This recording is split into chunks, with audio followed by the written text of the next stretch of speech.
வாங்க இன்னைக்கு லஞ்ச் பாக்ஸில் என்னெல்லாம் பேக் பண்ணணும்னு பார்க்கலாம். ஃபர்ஸ்ட் வந்து paneer tikka, but without onions and veggies. ஏன்னா இதோட வெஜ்ஜீஸ் போட்டால் தம்பிக்கு ரொம்ப பிடிக்காது.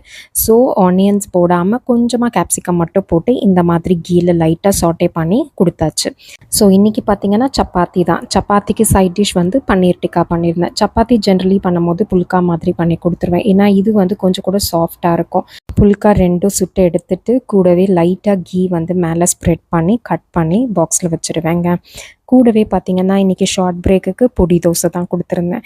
இப்போது ரீசெண்ட் டேஸாக இவனுக்கு பருப்பு பொடியும் ரொம்ப பிடிக்குது. இந்த பருப்பு பொடி வந்து ஃப்ரெண்டு கொடுத்துருந்தாங்க. ஸ்பைஸ் கம்மியாக இருந்தனால சூப்பராக பிடிக்குது தம்பிக்கு. அதனால பருப்பு பொடி தோசை வந்து ஷார்ட் பிரேக்கு கொடுத்துருந்தேன். கூடவே ஃப்ரூட்ஸ் பார்த்திங்கன்னா இன்றைக்கி கிரேப்ஸ் வச்சுருந்தேன். அதுக்கப்புறம் கூட ஆல்மண்ட்ஸ் கொஞ்சம், அதுக்கப்புறம் 2 ஓரியோ பிஸ்கெட்டுங்க. இன்றைக்கி நான் பேக் பண்ண லஞ்ச் பாக்ஸ் மெனு இது தாங்க. நீங்கள் இந்த மாதிரி என்ன மெனு கொடுக்குறீங்கன்னு எனக்கு கமெண்ட்ஸில் சொல்லுங்கள். தேங்க்யூ.